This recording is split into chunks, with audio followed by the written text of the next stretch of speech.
क्यों कुछ रिश्ते आजकल प्यार से शुरू होकर चीटिंग पर खत्म होते हैं। एक समय था जब वो तुम्हारी दुनिया थी, लेकिन आज वो किसी और की दुनिया बना रही है। एक समय था जब तुम उसका सहारा थे, आज तुम्हारा सहारा कोई और है। ऐसा क्यों है? रिश्ते, भावनाएं, गलतियां, ये सभी समाज के नियमों से चलती हैं, लेकिन एनर्जी चक्रास और कॉन्शियसनेस कुछ और ही कहता है। जब कोई इंसान बेवफाई करता है तो उसके अंदर एक दिन अचानक से कोई बुराई नहीं जाग पाती। वो सिर्फ अपने दो लोअर चक्रों के कंट्रोल में ये करता है, द मूलाधार एंड स्वादिष्ठान चक्र। द रूट चक्र सिर्फ जीने और सर्वाइवल इंस्टिंक्ट का काम। स्वादिष्ठान चक्र sexual lust, power and momentary pleasures के लिए रिस्पॉन्सिबल है। जब यही दो चक्र किसी इंसान का व्यवहार तय करने लगते हैं तो प्रेम सिर्फ एक शारीरिक जरूरत बन जाता है, और हार्ट चक्र जहाँ से deep love, loyalty, empathy, companionship जन्म लेते हैं, वो क्लोज्ड रह जाता है, क्योंकि कॉन्शियसनेस वहां तक पहुंच ही नहीं पाती। अब कौन गलत है इसमें, कौन सही है? ये सवाल ही गलत है, क्योंकि जिस दिन तुमने चीटिंग देखी वो उस दिन हुई ही नहीं थी। वो महीनों पहले ये प्रोसेस शुरू हो चुका था।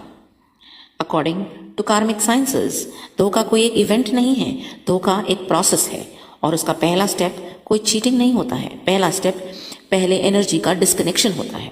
हर रिश्ते में दो लोगों के बीच एक इनविजिबल एनर्जी कॉर्ड होता है। जब तक उस कॉर्ड में एनर्जी फ्लो हो रही होती है तब तक उस रिश्ता जीवित रहता है।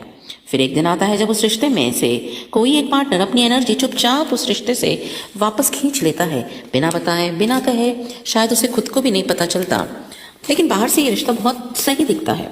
साथ रहना, एक ही छत के नीचे बातें करना, सब कुछ ठीक चलता है, लेकिन अंदर ही अंदर कुछ खाली होता जाता है।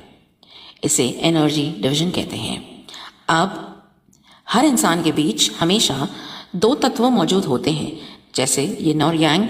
हमारे संस्कृति में पुरुष तत्व शिव और स्त्री तत्व सती तत्व, जो स्थिरता और शक्ति का प्रतीक है।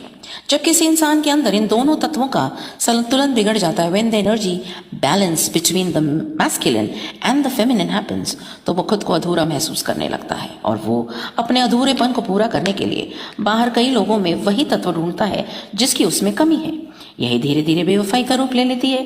दोनों को पता भी नहीं चलता। उस खोखले रिश्ते में जब कोई तीसरा आ जाता है तो इस इंसान उस खालीपन को बर्दाश्त नहीं कर पाने की स्थिति में उस रिश्ते में ना चाहते हुए भी बंधता चला जाता है।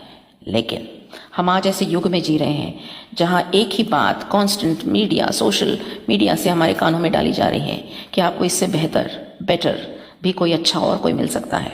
बेटर फोन, बेटर गाड़ी, और अपने भीतर एक नई आवाज आती है, may be I deserve much more. अपने रिश्ते को क्या इस चीटिंग से हम बचाया जा सकता है? जानेंगे अगले रील।